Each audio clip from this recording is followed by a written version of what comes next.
Salut les amis, petite vidéo rapide pour vous montrer comment faire communiquer votre batterie avec votre BMS Seplos à l'ordinateur. Donc pour ça, il vous faut le câble de connexion de la batterie. Donc moi, j'ai pas utilisé ce câble qu'ils m'ont fourni. J'ai utilisé mon ancien câble du BMS Daily. C'est la même chose, hein. C'est un câble UART là, USB à RS 485, parce que en fait tout simplement il avait d'un côté l'USB et l'autre côté il avait directement la connexion. Donc il vous faut simplement vous connecter ici, ça à l'ordi.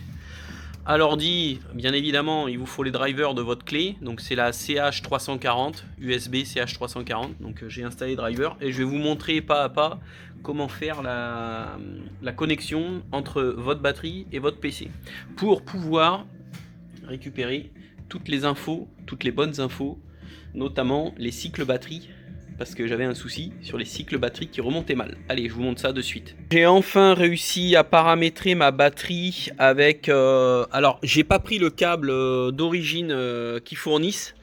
J'ai pris le câble de mon ancien BMS. Donc, c'est une connexion USB à RS 485. Et c'est surtout qu'il y a la fiche qui s'enclipe là-dedans. Donc ça, je vais vous montrer. Donc on va sortir du logiciel. Voilà. Alors faut vraiment lire tout ce qu'ils nous disent dans l'installation du logiciel. J'avais une erreur parce qu'en fait le format décimal n'était pas bon. Le format décimal. Donc vous allez ici et le guide d'installation. Voilà, donc dans le guide d'installation, j'avais un souci, j'avais toujours une erreur. Je vais vous montrer où. Voilà, c'était ici. Attends, on va faire avec les flèches. Parce qu'il fallait que je change mon format décimal.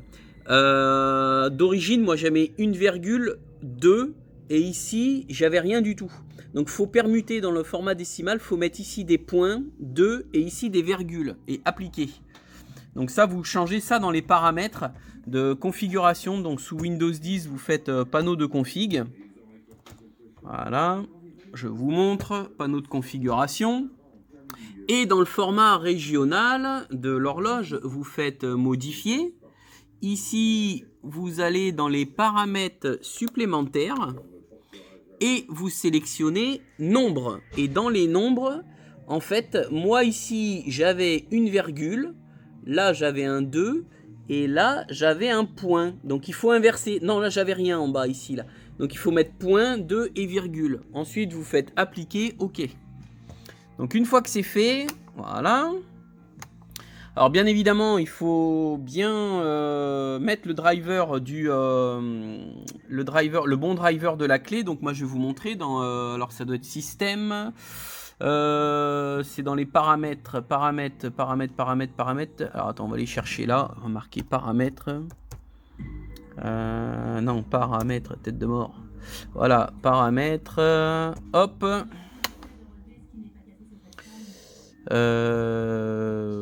Putain, c'est dans quoi déjà? Mince. Putain, Windows 10, j'ai du mal avec Windows 10. Hein. Alors attendez, avec le panneau de config, sécurité, ça doit être système. Je pense que c'est avec système. Allez. Paramètres de système. Gestionnaire de périphérique. Voilà. Dans le gestionnaire de périphérique, vous allez donc voir si votre port COM, vous avez bien installé le port COM. Donc moi, ma clé, c'est celle-ci. C'est CH340 port COM 5 et c'est impératif de l'ouvrir, d'aller dans les ports settings et ici il faut changer les bits par seconde. Il faut mettre 19200, 8 et compagnie. Voilà, vous remettez exactement ça. Ensuite vous faites OK. Voilà. Alors ça va en aider plus d'un parce que je galère depuis hier en fait dessus. Hein. Donc une fois que tout ça c'est fait, eh bien, on va lancer tout simplement Alors la première fois on fait comme ça, donc on lance batterie monitor, voilà. Ici on va importer un protocole. Vous allez aller chercher dans le fichier de BS de batterie monitor 2.1.9 le fichier agrément, et dans le fichier agrément, donc on va revenir en arrière, vous allez le voir. Dans le fichier, il est ici, vous sélectionnez 16S et 20, c'est le protocole. Donc là, il vous dit, c'est bon, le protocole, c'est OK. Donc, vous fermez. Ici, vous sélectionnez votre port COM5 et les bons baud rate, là, et vous faites connecter. Et là, on rentre dans la batterie. Donc là, j'ai bien tous les paramètres de la batterie qui sont bons. Là, je suis connecté avec l'ordi à la batterie. Donc ensuite, il suffit simplement de se locker ici. Donc c'est admin, le mot de passe. Nom d'utilisateur, admin. Et mot de passe, admin. Voilà, admin. Et là, on sélectionne. Voilà. Comme ça, vous avez tous les onglets qui sont disponibles. Voilà mon problème. Voilà, pour en revenir à ça. Alors, j'ai remarqué hier, dans les paramètres de ma batterie, que le nombre de cycles n'était pas bon. 159 tours. Alors hier, c'est bizarre, ça monte, ça descend, ça monte, ça descend. Et 159, quand on regarde 159, ça correspond toujours à ma batterie, ma température numéro 3. En fait, le nombre de tours correspondait à ça. J'ai dit, putain, c'est pas possible, ils se sont plantés dans le protocole. Et en fait, tout simplement, j'ai trouvé le problème. C'est que je suis allé dans la communication CAN. Et dans ma communication CAN, moi, le BMS, ce qui est sélectionné, c'est la première ligne. Alors, comment vous expliquer ça ? Là, moi, j'ai le nombre de cycles de ma batterie, c'est 2. J'ai 2 cycles. Quand je vais sur l'onduleur, le seul truc qui me remonte mal, c'est le nombre de cycles. Donc, je suis allé dans la connexion CAN et j'ai sélectionné l'onduleur SMA et SOFAR. Et regardez ce qui se passe quand vous le sélectionnez. Donc, je le sélectionne. Alors, normalement, je pense que ça a dû... Ah oui. Ils me mettent successful. Et là... Quand je retourne ici, eh ben, j'ai bien mes 2 cycles batterie. J'ai les 2 cycles batterie qui correspondent...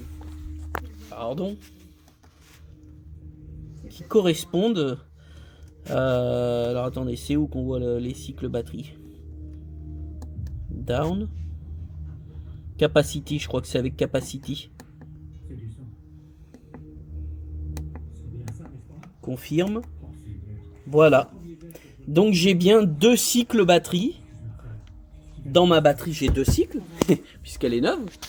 Et j'ai bien les 2 cycles qui remontent à mon onduleur.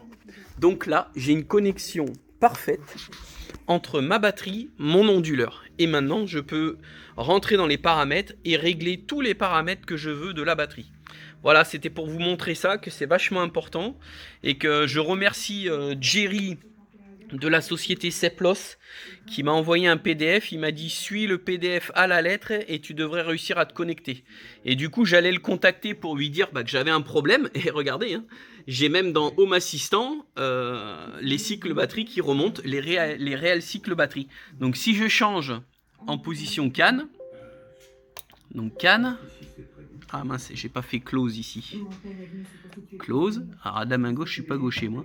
Position CAN. Si je remets comme c'était sur PN, voilà. Et ben regardez, j'ai 159 cycles, ce qui correspond à ma température ici de 15.9, donc sans le point. Dans l'onduleur, j'ai bien les 159 cycles qui sont faux. Donc je vais le remettre. Alors attendez, hop. Ici, close. Je vais bien resectionner CAN. Et je vais sélectionner mon onduleur SOFAR. Et attention, hop, comme par magie, j'ai les cycles qui réapparaissent et surtout les bons cycles au niveau de l'onduleur. Voilà les enfants, c'était une petite vidéo pour vous montrer comment connecter correctement votre batterie moniteur avec les BMS Seplos et surtout avoir les bonnes infos qui remontent dans l'onduleur.